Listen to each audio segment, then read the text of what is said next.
जब बहुत नज़दीक में कोई आता है, बहुत नज़दीक में बीमारी बढ़ जाती है, बहुत नज़दीक में तकलीफ आती है, तब हम लोग भागते हैं। और बचपन खेल में खोया, जवानी नींद भर सोया, बुढ़ापा देख कर रोया, सिराने मौत हंसती है। हमारा बचपन चले गया, जवानी चली गई, अधेड़ी चली गई, आया बुढ़ापा, तब हमको उस ईश्वर की याद आ गई। जीवन खत्म हुआ तो जीने का ढंग आया, जब क्षमा बुझ गई तब महफिल में रंग आया। बुढ़ापा आया तब परमात्मा की याद आई, तो परमात्मा ने भी सोचा, रोटी ताजी थी जब दे देती गाय को तो गाय भी दुआ देती, रोटी जब पूरी कड़ली हो गई, पानी में गल गई, तब तूने गाय को दी, तो गाय ने भी सोचा गली सड़ी रोटी मुझको दी। बचपन अच्छा था, भगवान को देना था, जवानी अच्छी थी, परमात्मा को देना थी। हमने कभी भी इस व्यासपीठ ने ये नहीं कहा कि तुम तुम्हारा दुकान छोड़ो, तुम तुम्हारा घर छोड़ो, तुम तुम्हारा परिवार छोड़ो। ये व्यासपीठ कभी नहीं कहती, क्योंकि शंकर भगवान कभी अपना घर नहीं छोड़े, तो हम तुमको क्यों कहें कि घर छोड़ कर जाओ। शिवजी ने कभी अपनी पत्नी को नहीं छोड़ा, तो हम तुमको क्यों कहें कि पत्नी को छोड़कर गंगा जी में जाकर बैठ जाओ। शिवजी ने अपने बच्चे नहीं छोड़े, तो हम क्यों आपसे कहेंगे कि अपना बुढ़ापे में अपने बच्चों को छोड़कर कहीं जाकर बैठ जाओ। क्यों कहेंगे? शिवजी का परिवार ये कहता है कि अपने नजदीक में अपनी पत्नी को भी रखो, अपने नजदीक में अपने बच्चों को भी रखो, अपने नजदीक में अपने परिवार को भी रखो, और उन सबको रखकर भी अपनी साधना में तल्लीन रहो, अपनी भक्ति में तल्लीन रहो। इसमें भेद नहीं होना। कोई महाराज तुमसे कह दे कि तुम अपना घर छोड़ दो, बिल्कुल मत छोड़ना। कह देना सीवर वाला महाराज मना करा, हम तो हमारा घर नहीं छोड़ेंगे। कोई कहे तुम अपना व्यापार छोड़ दो, बहुत व्यापार करो, तुम्हारे शरीर की कैपेसिटी है उससे दुगना व्यापार करो, भगवान तुमको इतनी कृपा कर दे कि तुम्हें रात दिन कमाने से फुर्सत ही ना मिले। मना नहीं, तुम्हारे शरीर की कैपेसिटी है उससे दुगना तुम व्यापार करो, मना नहीं। अच्छा कमाओ, पर तुम्हारी कमाई के साथ में एक बात का और याद रखना कि वो कमाई का कम से कम 100 रुपए में से 10 रुपए ऐसे कमाना कि वो 10 रुपए आप अपने खुद के ऊपर। हम दान की नहीं कहेंगे कि तुम अपना, कई लोग कहते हैं कि अपनी कमाई का इतना अंश बाहर निकाल कर दान करो, ये करो वो करो। हम तो नहीं कहते कि तुम अपनी कमाई का इतना अंश निकाल के दान करो, हम तो ये कहते तुम्हारी कमाई का इतना अंश निकाल के अपने खुद के ऊपर खर्च करो। सास ने अपनी रकम खुद के लिए नहीं बनवाई, सास ने जो भी हार बनवाया, जो भी पाटली बनवाई, ये सोच के बनवाई कि मेरी बहू के चढ़ावे में चढ़ा दूंगा। सास ने साड़ी ली तो ये सोच कर ली मैं मेरी बेटी को दे दूंगा। एक माँ ने अपना जो भी सामग्री ली वो अपनी बहू और बेटी के लिए सोच कर लिए। पिता ने जो भी बनाया वो अपने बेटों के लिए, अपनी बहुओं के लिए, अपनी बेटी के लिए, अपने दामाद के लिए।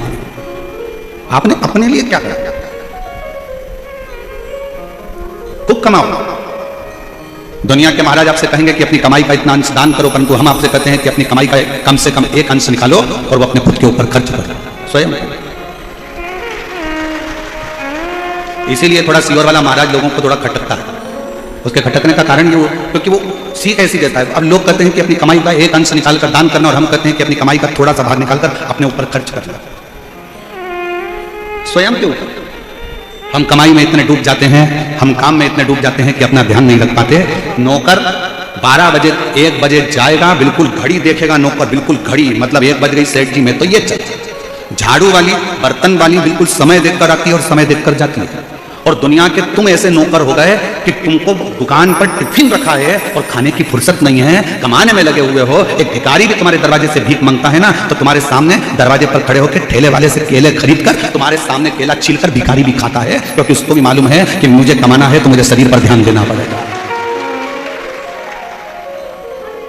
एक केवल आप और संसार के मनुष्य ऐसे होते चले जा रहे हैं कि वो अपने शरीर पर ध्यान नहीं दे रहे। कमाना है, कमाना है।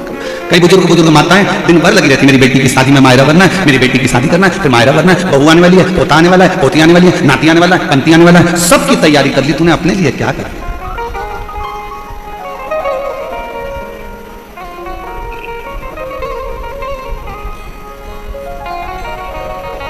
स्वयं के लिए क्या कर? शिव महापुराण की कथा सबसे पहले कहती है अपना परिवार, अपना कुटुंब, अपना घर पहले उसको देखो। और फिर निवेदन करूंगा, अगर दान करना है ना आपको, तो उसके लिए भी शिव महापुराण ने कहा। कहाँ करना दान? पहले अपने घर के अंदर देखो कि अपना घर का कोई व्यक्ति दुखी तो नहीं है। घर का व्यक्ति अगर सुखी है तो फिर अपने परिवार में देखो कोई दुखी तो नहीं है। परिवार में सब सुखी हैं तो फिर अपने पड़ोस में देखो, पड़ोस में कोई दुखी तो नहीं है। पड़ोसी अगर सुखी है तो फिर अपनी कॉलोनी में देखो कोई दुखी तो नहीं है। कॉलोनी में देखने के बाद फिर अपने वार्ड में देखो कोई दुखी तो नहीं है, फिर अपने प्रदेश में देखो, अपने जिले में देखो कोई दुखी तो नहीं, फिर भारत में देखो कोई दुखी तो नहीं है। सबसे पहले अगर अपना कोई दुखी है तो थोड़ा सा सहयोग, अपने कोई रिश्तेदार का बच्चा पढ़ना चाहता है, एजुकेशन लेना चाहता है, और भगवान ने अगर आपको थोड़ा सा धन दिया है और उसके पास अपने बच्चों को पढ़ाने का पैसा नहीं है, तो आप कहीं दान मत करो, सबसे पहले उस पहचान वाले के बच्चे को अच्छी एजुकेशन दिलाओ, उस बच्चे को एजुकेशन दिलाइए।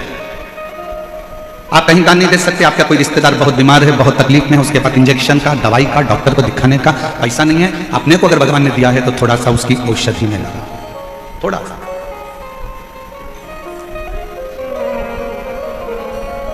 सर्वे भवन्तु सुखी। थोड़ा कहते हैं लोग किसी और वाला महाराज थोड़ा उल्टा चलता है, ठीक है, दुनिया गाली देती रहेगी, दुनिया अपशब्द कहती रहेगी, और अपनी एक लाइन अपन हमेशा अगर आपको बोलते हैं तो अपने ऊपर भी अमल करते हैं, क्या किसको रोइए और चादर तान के सोइए। आग लगे बस्ती में, अपन बस्ती। दुनिया कितना भी बखाड़ा करे, कोई कहे महाराज ने ऐसा बोल दिया, कोई के महाराज ने वैसा बोल दिया, कोई के ऐसा हो गया, कोई के वैसा हो गया, अपन तो ऐसे जोरदार जुड़ा मुड़ा बांध के और धागे से ऐसा ऐसा करा करो का पेंटिंग पेंटिंग कर याद रखा।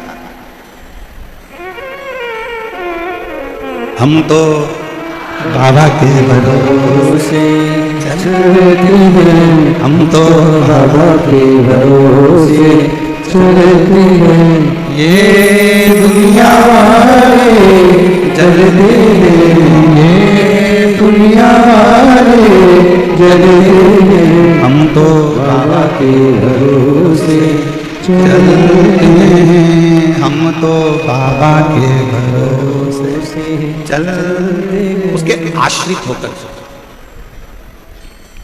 समर्पित होकर।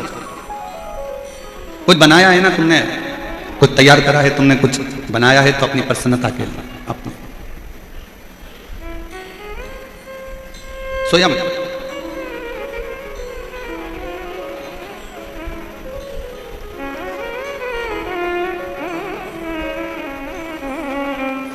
एक बार हम लोग महाराष्ट्र में कथा कर रहे थे, शहादा की बात है, शहादा में कथा चल रही थी, और हम जब शहादा में कथा कर कर जजमान के यहाँ से किसी अन्य जगह पर कहीं जा रहे थे, तो एक व्यक्ति ने कहा, और महाराज मजे में हो?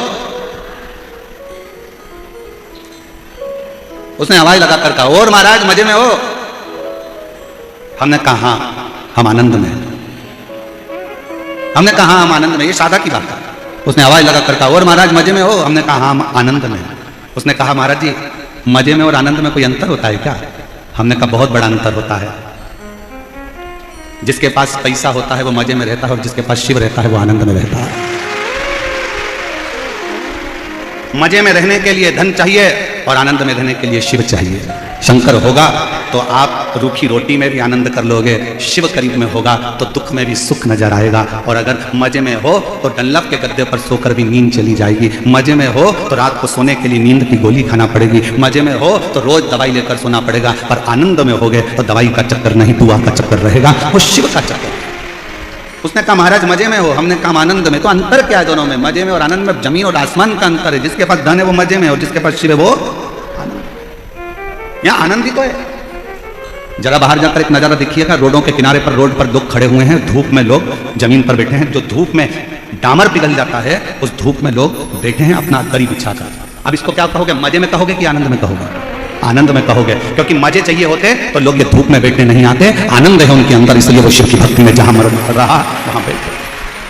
मजे वाला व्यक्ति कभी इतनी भीड़ में नहीं आता है, वो डल्लभ के गद्दे पर रहता है। मजे वाला व्यक्ति एसी का रूम नहीं छोड़ता है। मजे वाला व्यक्ति अपनी 4 व्हीलर गाड़ी नहीं छोड़ता। मजे वाला व्यक्ति अपना घर और सोफा सेट छोड़कर नहीं आता। जिसके दिल में शंकर आकर बैठ जाता है, जो आनंद में डूबना चाहता है, वही इतनी गर्मी में भरचक भीड़ में पहुंचकर भी आनंद रहता है।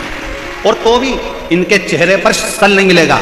ये पेड़ के नीचे भी बैठे हैं तो इनके चेहरे पर सल नहीं है। इनको सीहोर वाला महाराज तो अभी तक दिखा भी नहीं है।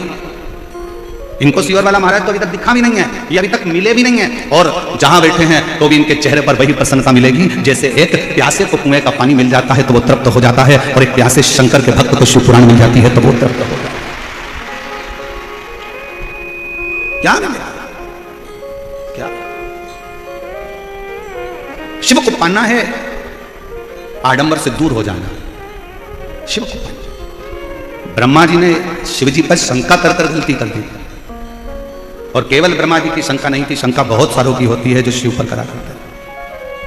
जो समझते ही नहीं है शंकर को।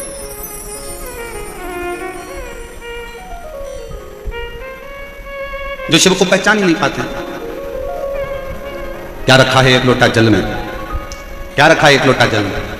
लोटा लोटा लोटा लोटा चिल्लाते रहते हो गुरुजी एक लोटा जल सारी समस्या का। अरे भाई ये इतने पत्र जो भरे पड़े हैं हम तो पढ़ भी नहीं पाते हैं भाई। 4-5 पत्र कुल टोटल पढ़ने में आते हैं और बाकी के पत्र सब यहीं के यहीं धरे हुए जाते हैं। क्या रखा है शिव कथा?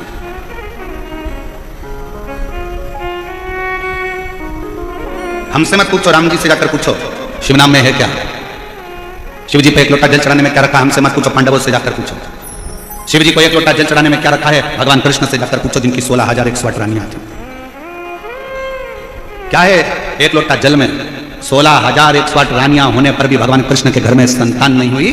गर्गाचार्य बाबा जी को बुलाकर पूछा कि औलाद कैसे होगी? कहा एक एक रानी के साथ 11-11 दिन तक शंकर का अभिषेक करो। एक एक रानी के साथ में भगवान कृष्ण ने 11-11 दिन तक शिव जी का अभिषेक करा। शंकर भगवान ने प्रकट होकर वर दे दिया कि तुम्हारी एक एक रानी से 11-11 संतान होगी।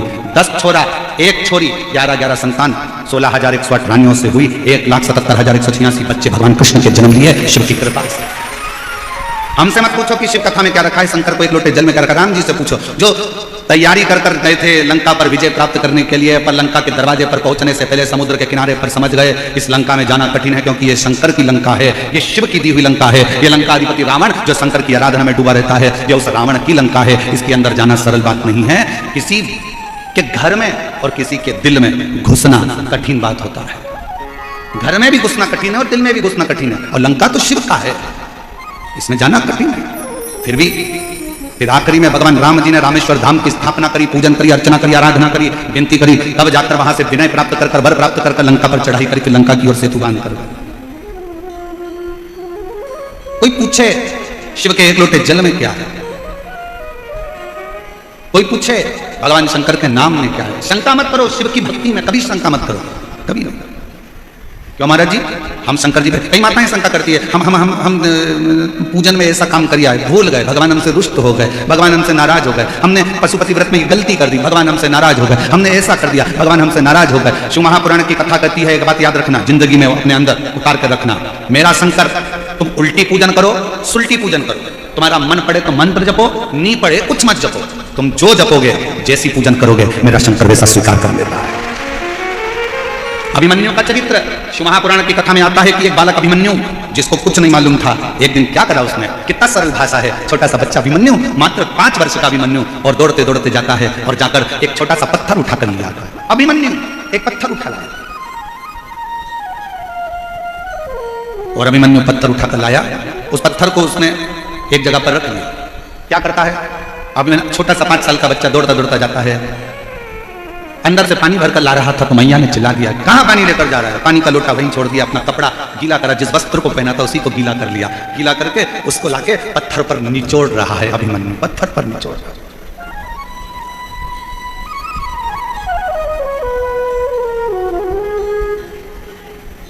भगवान काय का भूखा है? तुम्हारे वैभव का नहीं, भगवान भाव का भूखा। बोलो मेरी जीजियों और मेरे जीजाओं, आपके घर में छोटे छोटे बच्चे हैं, जम के तो बोलो जरा। और अगर बच्चे बड़े हो गए हों तो उनके छोटेपन का स्मरण करिएगा। आपकी बेटी, आपका छोटा सा बेटा, आपकी छोटी सी बेटी, उसके पास में इतना सा प्लास्टिक का गैस का चूल्हा, इतनी सी उसके पास में भगोनी तबेल, इतना सा उसके पास में चम्मच, इतने से उसके पास में प्लास्टिक के कप, इतना छोटा सा फ्रिज, इतनी छोटी सी कूलर, इतना छोटा सा कुकर। बोलो देखे कि नहीं देखे? जम के तो बोलो जरा सब देखे। बच्चे जब पूरा व्यवस्था जमा कर बैठते हैं, इतने में पापा आ जाते हैं और बेटी दौड़ कर आती है छोटा सा कप लेकर, छोटा सा प्लास्टिक का कप, उसके अंदर कुछ भी नहीं है, और आकर कहती पापा चाय। पापा को मालूम है इसमें चाय नहीं, पर पापा उससे चाय का कप लेते हैं, गोदी में बिठाते हैं, पीते हैं। कैसी लगी? पापा कहते बहुत बढ़िया, बहुत। और लंग छोटी सी बच्ची 2 चोटी बंदी लहंगा फिर दौड़ कर गई, फिर लेकर आ गई, पापा केतली में किसी केतली उसमें से कूड़ पी लो। थोड़ी देर बाद मम्मी आ गई, मम्मी मैं तुम्हारे लिए रोटी लाती हूँ, और इतनी सी प्लेट प्लास्टिक की, उसमें लो मम्मी रोटी खा। मम्मी रोटी खाती, मम्मी को मालूम इसमें रोटी नहीं है, पर बेटी जब भाव से खिला रही होती है तो वो असली की रोटी भी उसके आगे फीकी पड़ जाती है और भाव की रोटी उसके आगे प्रबल हो जाती है। भगवान ऐसा ही, माता पिता भाव का भोजन पाते हैं तो उनको खुशी होती है कि मेरी बेटी ने चाय पिलाई, मेरी बेटी ने मुझे खाना खिलाया, मेरी बेटी ने मुझे कुकर में से सब्जी निकाल कर खिलाई। उसी तरह अब अभिमन्यु 5 वर्ष का है, अपना कपड़ा गीला कर उस पाषाण पर, उस पत्थर पर जो रखा हुआ है उस पर निचोड़ रहा, निचोड़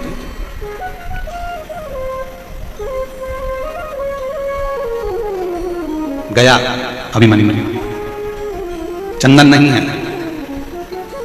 2 पत्थर लिए, एक पत्ती रखी पेड़ की, अब कौन से पेड़ की थी नहीं मालूम, पत्थर, उस पे पत्थर पे दोच दिया, दोच के उसको ऐसा संभल के गीला गीला पीसी हुई पत्ती पत्ती इकट्ठी करके उस पत्थर पर उसने पोत दिया, भगवान को चंदन लगा दिया।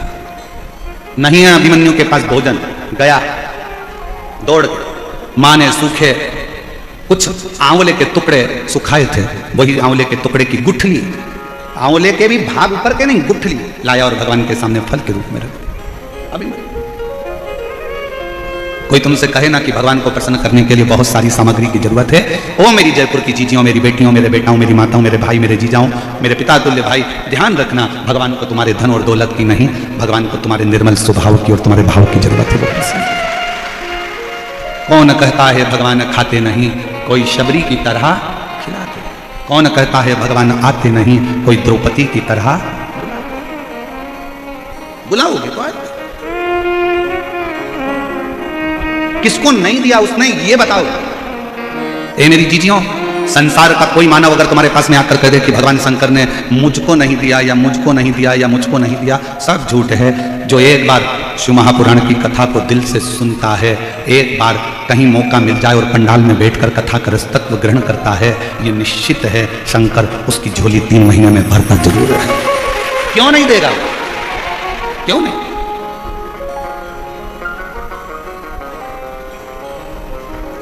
अभिमन्यु ने लाया आंवले के अंदर का जो बीजा दुनिया फेंक देती है वो लाकर अभिमन्यु ने भोग लगाया। उसके पास में दिया भी नहीं है, बुझा हुआ दिया मिट्टी का लाकर बुझे हुए दिए से ही आरती कर रहा है और भगवान शंकर प्रसन्न हो जाता। चंचुला देवी ने कौन सा पुण्य करा था?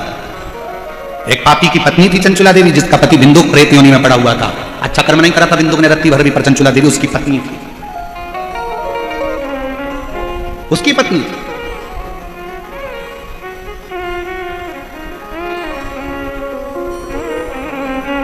अब किसी ने एक बात पूछी थी, इस कथा में तो नहीं पूछी है पर पूर्व की कथाओं में, जसपुर वाली कथा में किसी ने पूछा था कि चंचुला देवी अच्छी थी, उसका पति प्रेत योनि में बड़ा बेकार था, वो ब्राह्मण होकर भी उसने बेकार कर्म करा था, पर उसका पति जो लाता था वो चंचुला देवी खाती होगी तो वो भी तो पापी कहलाएगी, पाप कर्म में तो लिख दो।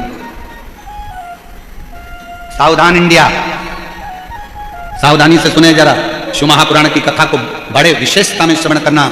अगर पत्नी का एक नाम होता है पत्नी और दूसरा नाम होता है धर्म पत्नी। पत्नी वो होती है जो पति को पतन के रास्ते पर ले जाती है, पत्नी वो होती है जो पति को सिनेमा घर ले जाती है, पत्नी वो होती है जो पति को मायके ले जाती है, पत्नी वो होती है जो पति को घूमने ले जाती है, और पत्नी वो होती है जो पति को घुमाने फिराने ले जाती है, और धर्म पत्नी वो होती है जो पति को सत्संग में लेकर जाती है, धर्म पत्नी वो होती है जो पति को भगवान के दरवाजे तक लेकर जाती है। पत्नी और धर्म पत्नी में जमीन और आसमान का अंतर है, बहुत लंबा अंतर। अगर तुम्हारे कहने से तुम्हारे घर के पति, तुम्हारे कहने से तुम्हारे घर के बेटे, तुम्हारे कहने से अगर तुम्हारी बहू, तुम्हारे कहने से तुम्हारी बेटी, तुम्हारे कहने से तुम्हारा दामाद, तुम्हारे कहने से तुम्हारे पोता पोती भूल से भी अगर एक बार मंदिर सत्संग या कथा या भगवान शंकर की मंदिर तक पहुंच जाएं तो समझ लेना कि उस घर में तुमने सारे तीर्थ कर लिए और सारे तीर्थ का आनंद प्राप्त, सब कुछ प्राप्त। मन चंगा तो कठोते में गंगा। अब मन ही चंगा नहीं है तो कठोते में गंगा। तुम हरिद्वार चले जाओ तो तुमको महाचैन नहीं मिलेगा। मन चंगा होता तो हाथ में तुमने जल लिया था, उसी में गंगा नजर आ जाती है। और मन ही चंगा नहीं तो गए थे हरिद्वार नहाने के लिए, और वहां पर भी नहाने के लिए गए और मालूम पड़े पहुंचने के बाद में वहां पर लोगों ने कपड़े छोड़ दिए, ये छोड़ दिया, वो छोड़ दिया, और तुम वहां पर भी चिड़चिड़ कर रहे, कहाँ नहाएंगे, यहाँ कहाँ नहाएंगे, यहाँ आ गए, इतनी भीड़ पड़ रही है, ऐसा पड़ रहा है, वहां भी सुख नहीं है, तो फिर काहे का गंगा नहाने के लिए गए अपना जीवन का सुख प्राप्त करने।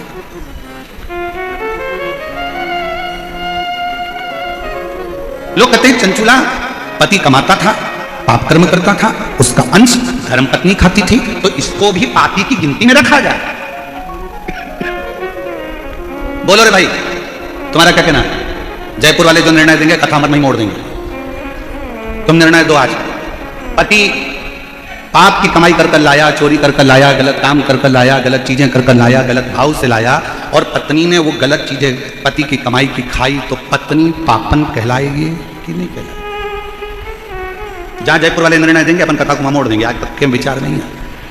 कहलाएगी हैं?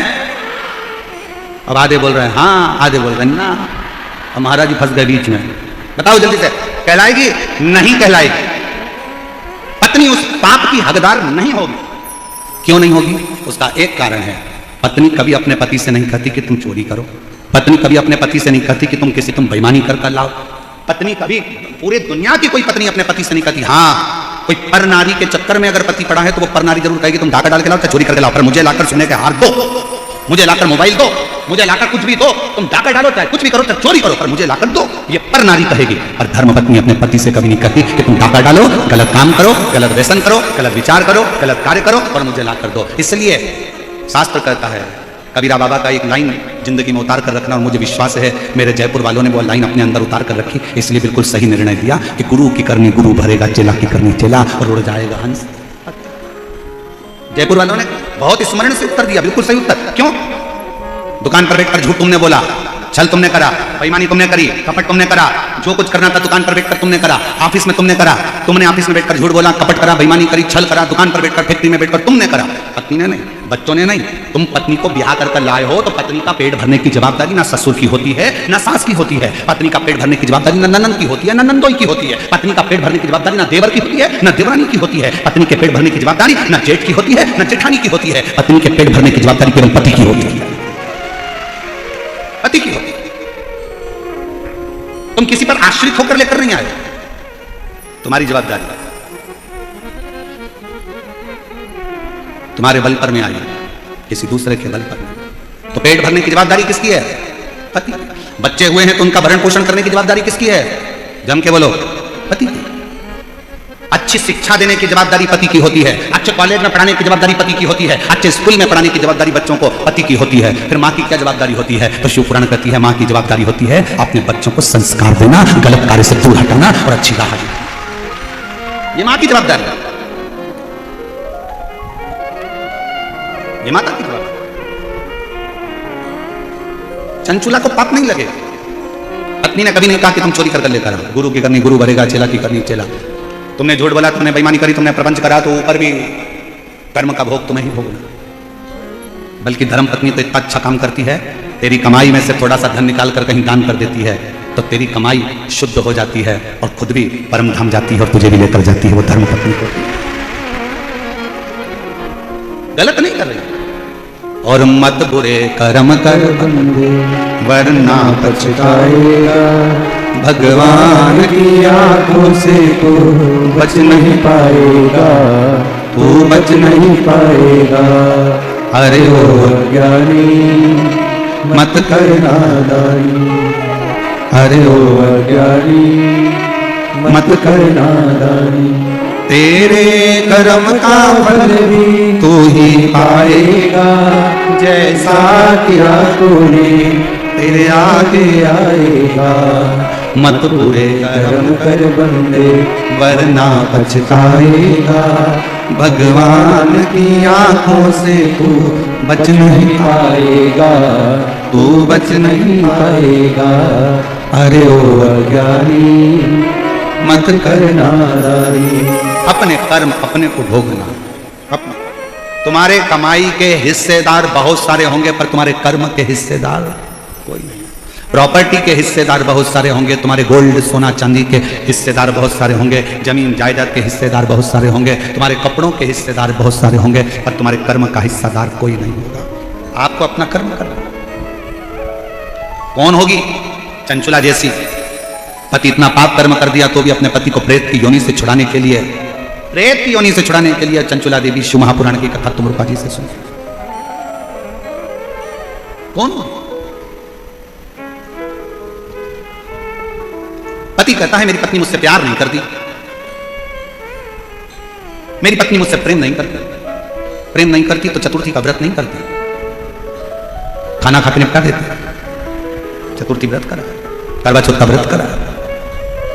बच्चों से प्रेम नहीं करती तो संतान सप्तमी का व्रत ना करती।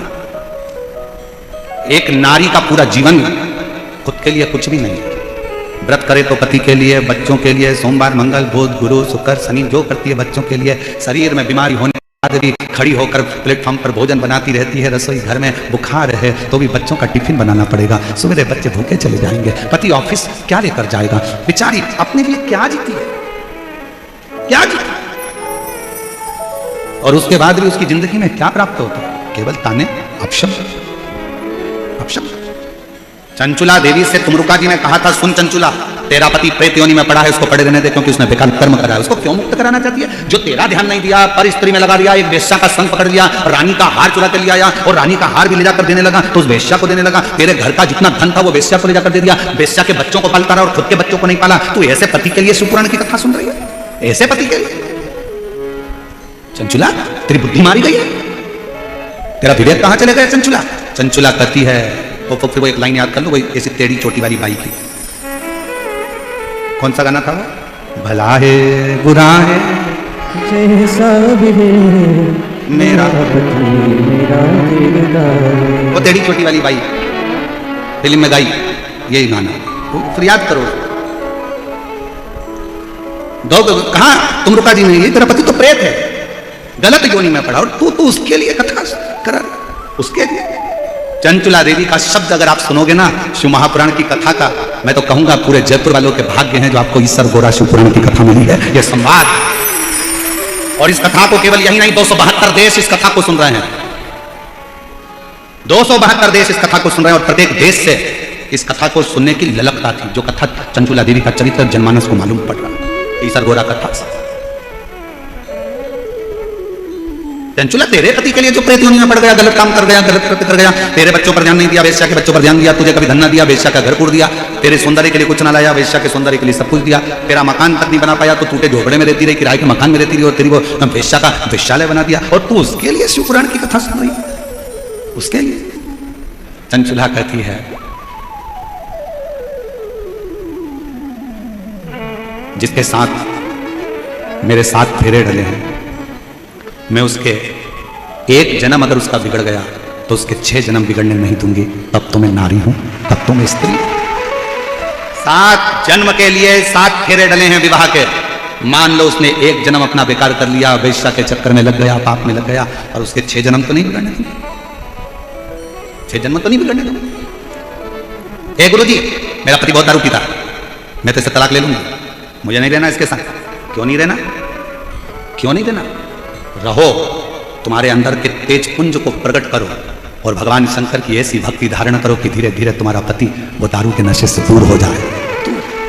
हर चीज का जवाब तलाक नहीं होता कि 2 मिनट में तलाक ले लिया और कहने वालों ने तलाक तलाक बोल दो, तलाक हो। ना ना ना ना, रहो उसके साथ, और मालूम पड़े तलाक ले भी लिया और दूसरी जगह फिर हम ब्याह की तैयारी करने लगे, और अभी तो मालूम पड़े था कि बेहरू मिला था और आने वाले समय में और सिंदूर चढ़ा बेहरू मिल गया, तो क्या करोगे? इसलिए जैसा मिला है फिर वही वाली बात आ गई। चलो गाओ, बुरा है, आवाज ही नहीं आ रही तुम लोगों की, जरा बोलो तो। भलाए जय मेरा पति मेरा दिलदार। बहुत जोरदार गाते हो आप लोग, एक बात पर नजर उतार लेना घर जाते हो। अच्छा है, स्मरण होना चाहिए आप लोगों को, ये चित्तवृत्ति में होना चाहिए। उसका एक जन्म बिगड़ गया, फिर 6 जन्म उसके नहीं बिगड़ने दूंगी, तो धर्म पत्नी है। और अगर सोचे कि मेरी जिंदगी बेकार हो गई, मेरा जीवन बेकार हो गया, तो 6 जन्म कैसे निकालोगे? कैसे? यहाँ तो जन्म की बात है साहब, जन्म। और फिर याद रखो, हर जन्म में पत्नी मिलेगी, हर जन्म में पति मिलेगा, हर जन्म में बच्चे भी मिलेंगे, हर जन्म में तुमको भोजन भी मिलेगा। कुत्ता बन गए तो भी खाने को मिलेगा, चींटी बन गए तो भी खाने को मिलेगा, झिंगुर बन गए तो भी खाने को मिलेगा, मछली बन गए तो भी खाने को मिलेगा, पक्षी बन गए तो भी खाने को मिलेगा। प्रत्येक जन्म में तुम्हें सब कुछ मिलेगा, पर प्रत्येक जन्म में शिव महापुराण की कथा नहीं मिलेगी। ये केवल एक मनुष्य जन्म में प्राप्त हो, जिसमें हम अध्ययन कर सकते हैं, हम स्मरण कर सकते हैं, उतार सकते हैं। चंचुला के प्रश्न भारी थे, भारी। शिव कथा कर रही है, भगवान शंकर का संवाद कर रहा है। शिव महापुराण की कथा कहती है कि आनंद में रहने के लिए तुम्हें धन की नहीं, विश्वास की जरूरत पड़ती है, भरोसे की जरूरत। जब आप लोग 21 मई से 27 मई तक निरंकारी मैदान दिल्ली में जो शिव महापुराण की कथा होगी, उसको जब आप श्रवण करोगे तो दिल्ली से जब आप उस कथा को निरंकारी मैदान दिल्ली से जब सुनोगे 21 मई से 27 मई तक, तो उस कथा का स्मरण में आप देखेंगे कि पांडवों का जितना भरोसा कृष्ण पर था, पांडवों का उससे अधिक भरोसा शिव पर था, भगवान शंकर पर। और भरोसा ही तो होना चाहिए। एक पत्र है, अच्छा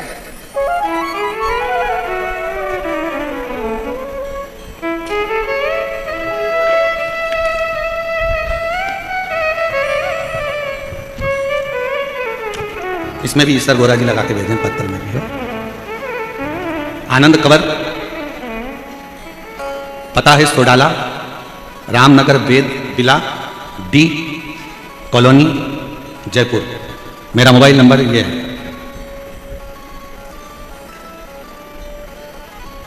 मेरा निवेदन गुरुजी, मैं आनंद कंवर, गले में गठान हो गई थी, जिस गठान को डॉक्टर ने गलत कहना चालू करा। हम लोग बहुत परेशान हो गए। तब हमारे पड़ोस में रहने वाली आंटी जी मंजू कंवर, जिन्होंने अचानक से घर आकर यह उपाय बताया कि मंजू कंवर जी, महाकाल में सीहोर में एक बार जाओ, वहां रुद्राक्ष लेकर आओ, बाबा से कंकर शंकर पूजन कर आओ, डॉक्टर ऑपरेशन का बोल रहा है, एक बार शिव पर भरोसा कर दे। हम लोग गए, कंकर शंकर पूजन कर वहां का रुद्राक्ष लाए, शिव जी के मंदिर जाना चालू करा, लोटा भरकर जल चढ़ाना प्रारंभ करा। गुरुजी, आज मैं बाबा को धन्यवाद देने आई हूं। डॉक्टर ने तो गले में जो गठान हुई थी उसका ऑपरेशन का बोला था, पर मेरे बाबा ने, पत्र को आप लोग एलईडी पर पढ़ सकते हैं, मेरे बाबा ने 15 दिन के भीतर गांठ व दर्द को समाप्त कर दिया और गठान भी पूरी मेरी 15 दिन के अंदर समाप्त। 15 दिन के गठान। कहीं बैठे हो तो एक बेलपत्र लेने के लिए आ सकते हैं। शिव भक्ति किसको कहते हैं? भगवान शंकर का एक पत्र अच्छा।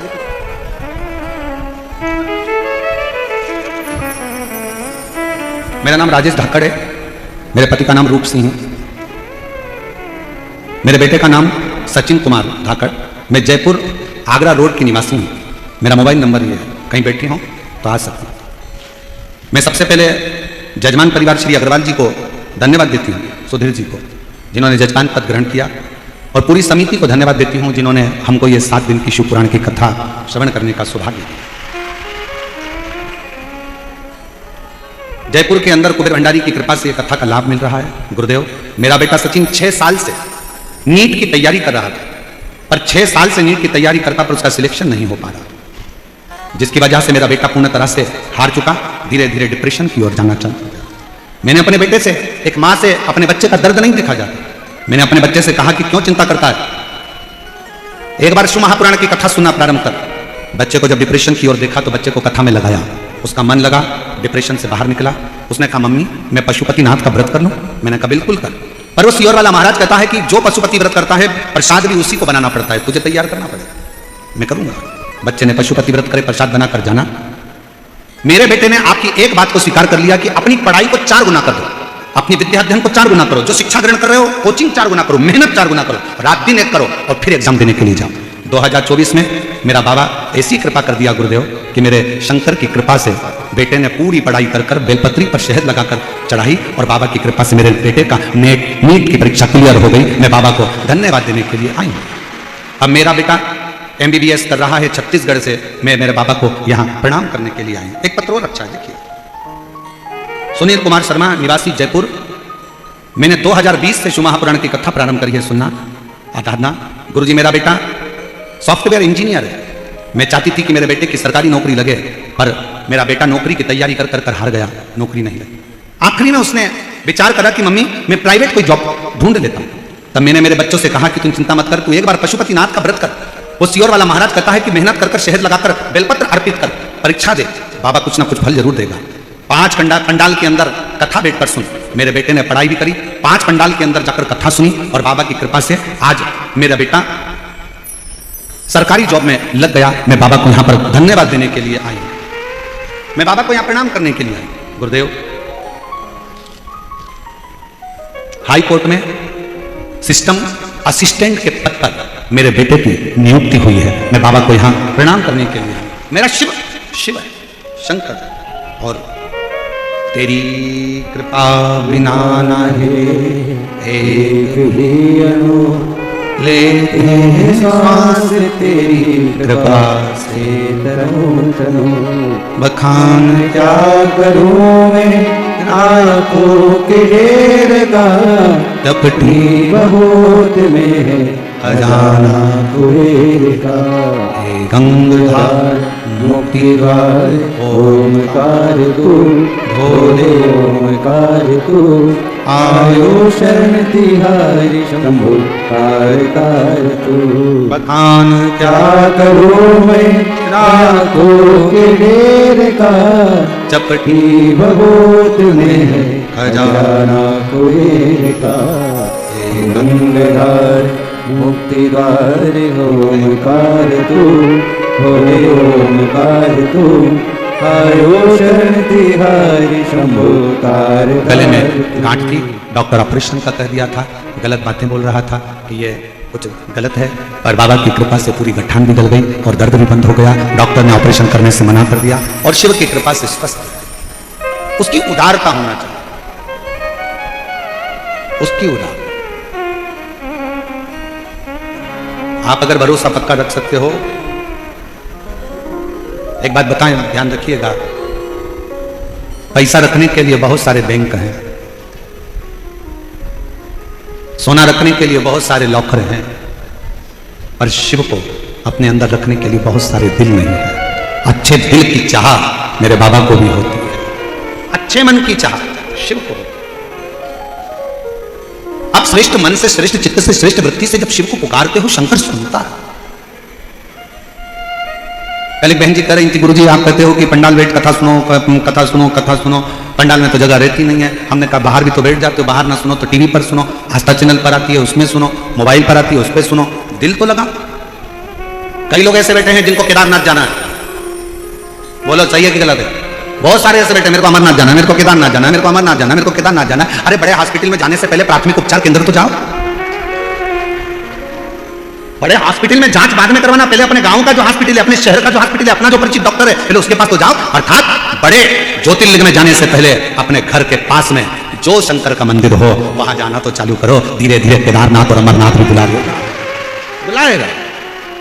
अब तुम जाओ तो हो नहीं, और मन में तैयारी करके हम 4 दोस्त, मम्मी ओ मम्मी ओ मम्मी 2000 दे। मम्मी बोले काय को दूं? हम 4 दोस्त मिलके अमरनाथ जा रहे हैं। मम्मी माता ठोकी, बाजू में शंकर जी का भी एक लोटा जल चढ़ाने मिल गया, और 4 दोस्त मिलके अमरनाथ जा रहे हैं।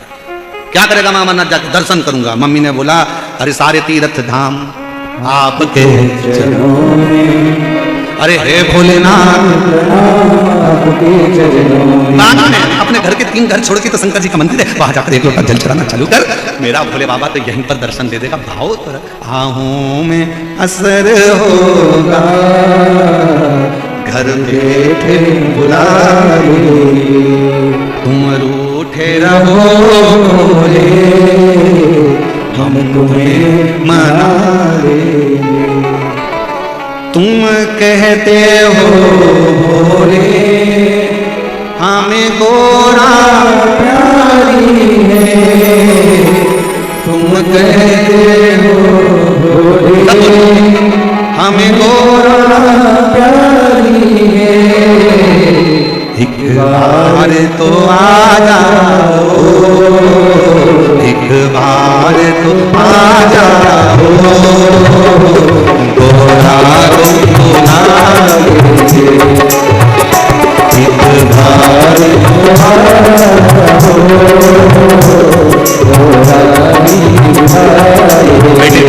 हाईकोर्ट में बहुत सुंदर पद पर प्रतिष्ठित हुआ है। आप लोग जोरदार ताली बजाइए। बहुत बस तुम रूठे रहो भोले, हम तुम्हें मनाएंगे।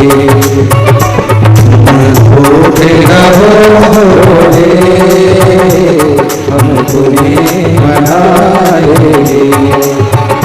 तुम कहते हो भोले हमें गंगा प्यारी है, तुम कहते हो भोले हमें गंगा प्यारी है। तुम कहते हो भोले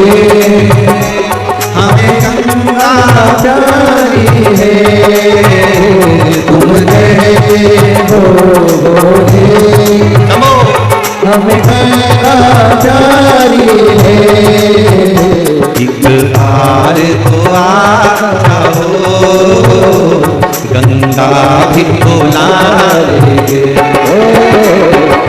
बारे तो आ जाओ, गंगा भी बुला लेंगे,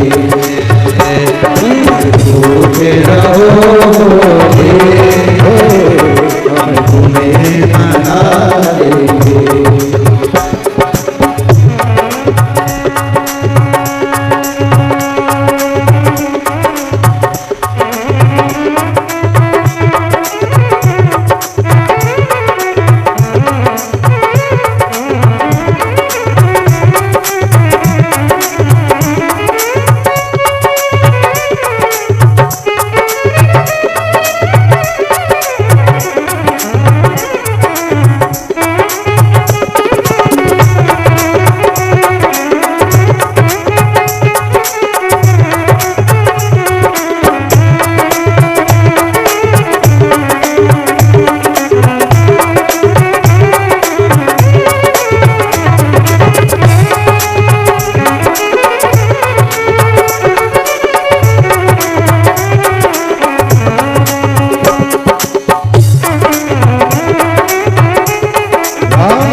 कहते हो भोरे हमें काशी प्यारी है, तुम कहते हो भोरे हमें काशी प्यारी है, तुम कहते हो भोरे हमें काशी प्यारी है, तुम कहते हो भोरे हमें काशी प्यारी है, बारे तो आ जाओ, काशी बना देंगे, बारे तो आ जाओ, काशी बना लेंगे, तुम रोते रहो रे हम तुम्हें मना लेंगे, तुम रोते रहो रे हम तुम्हें मना लेंगे।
मुझे बात प्यारे हैं, तुम कहते हो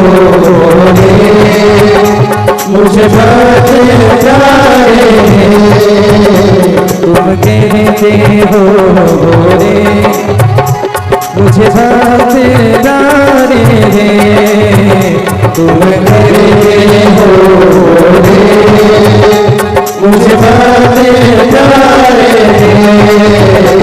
एक बार तो आ जाओ, बरसों से मिला रे, हो एक बार तो आ जाओ, बरसों से मिला रे, हो रूठे रहो बोले, अपन तुम्हें मना रे,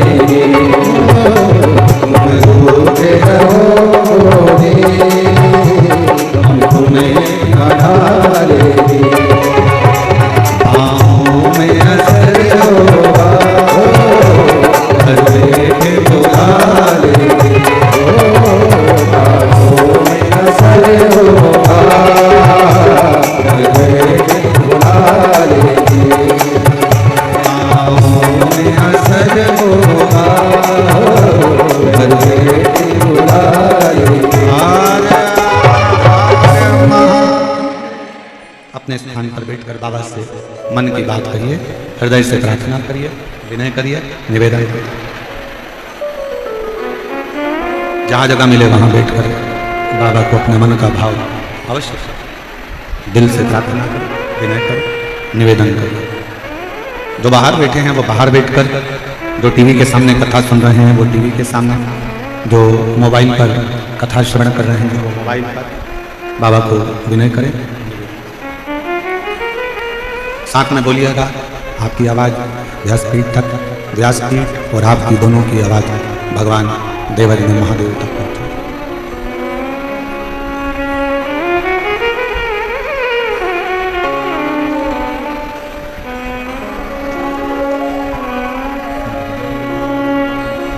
श्री शिवाय नमस्तु, श्री शिवाय नमस्तुभ्यं, श्री शिवाय नमस्तुभ्यं, श्री शिवाय नमस्तुभ्यं, श्री शिवाय नमस्तुभ्यं। भोला सदुख का ओ भोला सदुख का शिव शंकर जप तेरी माला, भोले बाबा जप तेरी माला, भोला सब दुख का ओ भोला सब दुख का वेश मंगल मंगलकारी, वेश मंगल मंगलकारी, शमशान वासी हमारा, शमशान वासी हमारा, ओ भोला सब दुख का ओ भोला सब दुख का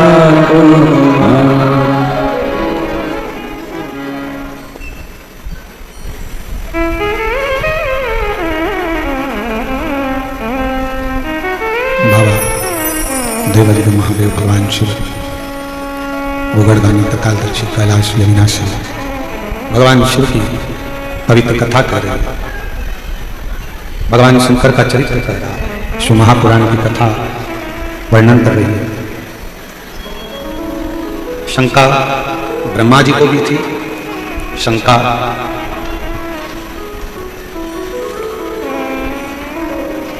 मां सती को भी थी।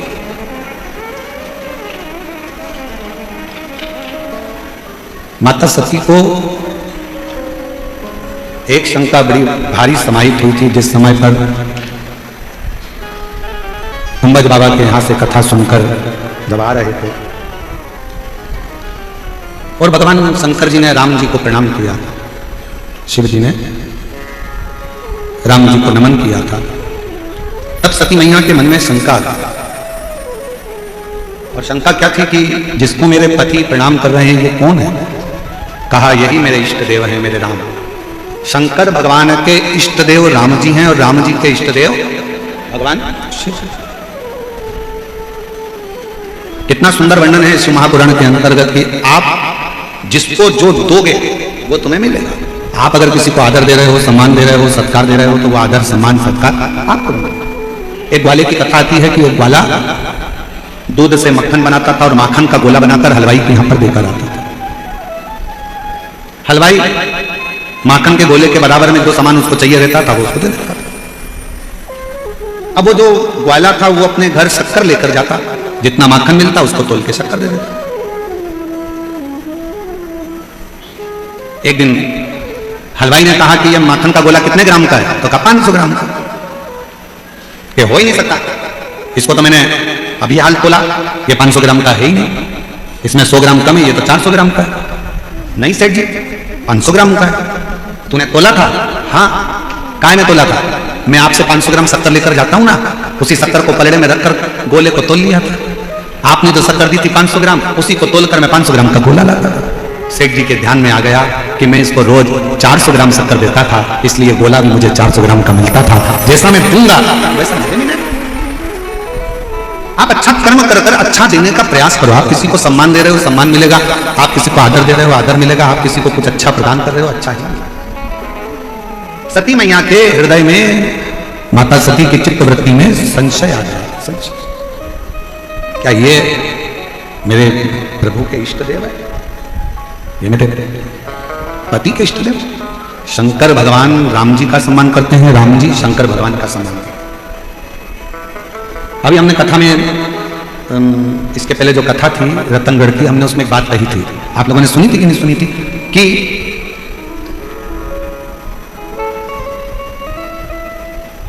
तुम्हें कितना भी गुस्सा आए, पति को कितना भी क्रोध आए, पुरुष को कितना भी चिड़चिड़पन आए, निवेदन है सारा क्रोध सारा गुस्सा बाहर छोड़कर आओ, घर के अंदर लेकर मत। घर में अगर तुम नारायण बनकर रहोगे तो तुम्हारी पत्नी लक्ष्मी बनकर तुम्हारे चरण रोज दबाएगी प्रतिदिन। और तुमने सोचा कि मैं घर के अंदर शेर बनकर रहूं, तो तुम्हारी पत्नी भी शेरा वाली बन जाएगी। उसको बनने में देरी नहीं लगेगी।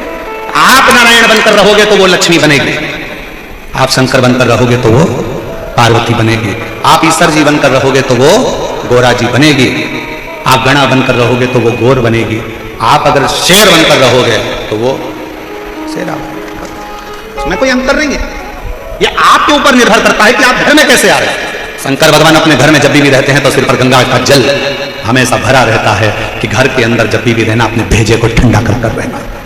और उल्टा है, लोग बाहर ठंडा कर कर रहते हैं और घर में आकर गुस्सा दिखाते हैं। बाहर तो ऐसे रहेंगे, लोग तारीफ करते हैं, तुम्हारे पति इतने बढ़िया हैं, तुम्हारी पत्नी इतनी जोरदार है, इतनी अच्छा नेचर है, इतना अच्छा नेचर है, एकदम गुड नेचर, एकदम गुड नेचर। पत्नी सिर पे पल्लू लेके सुनती रहती, good nature, good nature, good nature, good nature. और पत्नी कभी कभी कभी रहती है, क्योंकि तुम बाहर तो बहुत अच्छे रहते हो और घर में आते से, कमरे में आते से चिड़ चिड़ चिड़ चिड़ चिड़ चिड़ चिड़ चिड़, ये कहाँ की बात है? और तुम ज्यादा चिड़चिड़ करते हो तो फिर जगत जननी जगदम्बा तेरे भक्त जनों पर माता और वीर पड़ गई भारी और दानव दल पर टूट पड़ी मां घर घर शेरा वाली। फिर वो टूट पड़े तो बता। तुम नारायण बनो वो लक्ष्मी बनेगी, तुम ईश्वर जी बनो वो गोरा जी बनेगी, तुम गणा बनो वो गोर बनेगी, तुम शंकर बनो वो पार्वती बनेगी, तुम ब्रह्मा बने तो वो ब्रह्माणी बनेगी और तुम शेर बने तो वो। इसलिए थोड़ा सावधान होइए और बड़े स्मरण में अपने चित्तवृत्ति में धारण। अच्छा रहो, मना नहीं। श्रेष्ठता के साथ में अपनी जिंदगी को श्रेष्ठता के साथ जिए, श्रेष्ठता के साथ अपने जीवन को जीने का प्रयास करें। श्रेष्ठ महाराज शिव पुराण कहती है सती मैया को शंका हो गई और सती मैया राम जी की परीक्षा लेने के लिए चली। जब भीतर शंका उत्पन्न हो, जब भीतर शंका उत्पन्न होती है तब व्यक्ति परीक्षा करने की सोचता है। परीक्षा, शंका भगवान से दूर कर देती है। सती मैया को किसने दूर करा? शिव जी से। जम के बोलो जरा, शंकर। थोड़ी सी शंका जब पति और पत्नी के बीच में आ जाती है तो पत्नी अपने मायके में रहना चालू कर देती है, पत्नी चली जाती है। शंका जहां थोड़ी सी आई वहां पर पूरा घर बर्बाद हो जाता है। सास बहू के भीतर में शंका होगी, सास बहू का जीवन बेकार हो जाएगा। ननन और भाभी के बीच शंका होगी, उनका जीवन बेकार हो जाएगा। पति पत्नी के बीच शंका होगी, उनका जीवन बेकार हो जाएगा। शंका आपको दूर कर देती है। शंका करो, मना नहीं है, पर कहां करना है ये भी स्थान बताया है शिवपुराण। शंका करने का भी जगह बताइए, शंका करिए जहां स्थान बताएं। गलत है, कोई व्यसन कर रहा है तो वहां ध्यान दीजिए, मना नहीं। पर जहां श्रेष्ठता हो, जहां आनंदता हो, जहां आप अपने अलमस्त जीवन को जी रहे हो, जहां आप अपनी जिंदगी की आनंदमय शुरुआत कर रहे हो और वहां बीच में शंका को लेकर आ जाओगे तो अपने जीवन को तुम जी नहीं पाओगे, जी नहीं सकते। आखिरी में हुआ क्या? मां सती ने भगवान शंकर पर शंका करी और सती और शिव जी एक दूसरे से दूर हो गए। दक्ष प्रजापति के यज्ञ की कुंड में, यज्ञ की अग्नि की साक्षी में सती माता जलकर बस सती मां जल गई। शिव को दुख हुआ, भगवान शंकर को बड़ा दुख हुआ कि मेरी धर्मपत्नी सती और यज्ञ की अग्नि। अगर कोई अच्छा कार्य हो रहा हो, कोई सत्कर्म हो रहा हो, कोई भगवान का भजन हो रहा हो, कोई अच्छा कार्य हो रहा हो तो प्रयास करो कि उसमें थोड़ा सा सहयोग कर सकते हो, थोड़ा सा।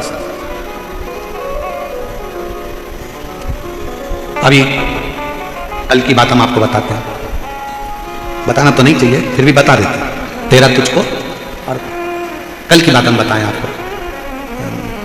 कल सुबह सुबह हम जब जा रहे थे तो गाड़ी से माननीय जी के यहाँ, तो चौराहे से थोड़े से आगे रोड पर किनारे पर बहुत अच्छी कॉलोनियां बनी है। वहां पर कोई कुत्ते को बिस्कुट खिला रहा है। फिर उसने कुत्ते को बिस्कुट देते देते साथ में उसने थोड़ा सा, उसके पास में एक प्लास्टिक का डब्बा था, उसमें उसने पानी डाला। इतनी देर में एक घर के सामने से एक महिला निकली और चिल्ला के दौड़ी। पीली लाल बत्ती का समय था तो वो बत्ती के चक्कर में हम भी रुके हुए थे, थोड़ा आगे ट्रैफिक था। शर्म नहीं आती तुमको? तुम तो कुत्ते को खिला देते हो, पानी पिला देते हो, वो कुत्ता हमारे यहां गंदगी करता है, चलो यहां से। अरे भाई, कुत्ता थोड़ी ना कहीं नौकरी करने जाता है, अपने जैसे से ही थोड़ी सी आस लगाता है। अगर उसको कुछ खाने को और पीने को मिल गया ना तो खुश होना चाहिए, थोड़ी सी गंदगी से डरना नहीं चाहिए। ये गंदगी साफ कर सकते हो अगर किसी का पेट भर सकते। पक्षी के लिए दाना डाल रहे हो, पक्षी खा रहा है, खुश हो। पानी रख दिया है, खुश हो। अगर कुछ नहीं अच्छा कर सकते हो तो दूसरा कोई अच्छा कर रहा है ना तो उसमें थोड़ा सा हेल्प करो, थोड़ी सहायता।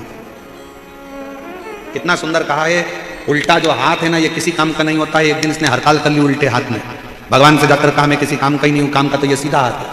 दान करो तो सीधे हाथ से, भोजन करो तो सीधे हाथ से, भजन करो तो सीधे हाथ से, यज्ञ करो तो सीधे हाथ से, पुण्य करो तो सीधे हाथ से, पिंड दो तो सीधे हाथ से, कार्य करो तो सीधे हाथ से। उल्टे हाथ में का मेरा कोई काम ही नहीं है तो मुझे काट के फेंक दो, क्या करूंगा मैं इस हाथ का? हाथ करने लगा मेरा कोई काम नहीं, मुझे पुण्य कैसे मिलेगा? तब भगवान ने कहा क्यों चिंता करता है? भोलेनाथ जी बोले अगर सीधा हाथ जब दान करे ना तो तू इसको थोड़ा सा टच कर लिया कर, स्पर्श कर लिया कर, तो इसके पुण्य का थोड़ा सा हिस्सा तुझे भी लगना प्रारंभ हो जाएगा और तेरा कल्याण हो जाएगा। जब अपने नगर में कोई अच्छा काम हो, अपने नगर में कोई सत्कर्म हो, अपने नगर में यज्ञ हो, अपने नगर में कथा हो, अपने नगर में भजन हो, अपने नगर में कीर्तन हो, अपने नगर में स्मरण हो, और भगवान ने अगर आपको काबिल बनाया है, भगवान ने अगर आपको उच्च पद पर बिठाया है, भगवान ने आपको काबिल बनाकर बिठाया है, तो अपने पद का गरिमा बनाकर रखना। बन सके तो सत्कर्म में हेल्प करने का प्रयास करना, पांव बढ़ाने का प्रयास मत करना। हाथ आगे बढ़ाओ, टांग नहीं, टांग नहीं, थोड़ा हेल्प करना। और मत बुरे कर्म कर बंदे वरना पछताएगा, भगवान की आंखों से तू बच नहीं पाएगा, तू बच नहीं पाएगा। महाराज थोड़ा सा अपनी वाणी पर भी संयम रखो, थोड़ा सा अपने पद पर भी संयम रखो, थोड़ी अपनी प्रतिष्ठा पर भी संयम रखो, थोड़े अपने अहम पर भी संयम रखो, थोड़ी अपनी अभिमतता पर भी संयम। बहुत ध्यान देना, जब कुर्सी नहीं रहती है, पद नहीं रहता है, जब उतर जाते हैं, रिटायरमेंट हो जाता है, तब अपनी ही औलाद जो तुमने कुर्सी पर बैठकर खूब हरकत करी है, अपनी औलाद अपने से बदला लेती छाट छाट कर। सावधान, व्यापार करने बैठो तो सावधानी से करो, किसी का दिल ना दुखे। नौकरी करो तो अपने कर्म पर जागरूकता के साथ करिए, किसी का दिल ना दुखे। बाद में जवाब परमात्मा निकाल देता। बहुत सावधान, बहुत सावधान। कुछ अच्छा करते थे, अच्छा आप भले कितने भी अच्छे व्यापारी हो, आप कितने भी अच्छे फैक्ट्री के मालिक हो, चाहे आप कितने भी अच्छे पदाधिकारी हो, उसके घर में तुम्हारी डिग्री नहीं चलेगी। यहाँ डॉक्टर की डिग्री, यहाँ इंजीनियर की डिग्री, यहाँ सीए की डिग्री, यहाँ कलेक्टर की डिग्री, यहाँ तुम्हारे अधिकारी की डिग्री, सब यहीं चलेगी। उसके यहाँ वो डिग्री नहीं चलेगी। उसके यहाँ तो एक ही डिग्री चलती है कि तूने पुण्य कितना करा है, तूने सत्कर्म कितना करा है, कितनों की आंख के आंसू को पोंछा है तूने कितना अच्छा कर्म करा है। वो ये भी नहीं पूछेगा कि तूने नीचे जाकर क्या करा, तूने क्या नहीं करा, उससे कोई मतलब नहीं हो। तो कहेगा तूने भगवत भजन के साथ मत करता रहा।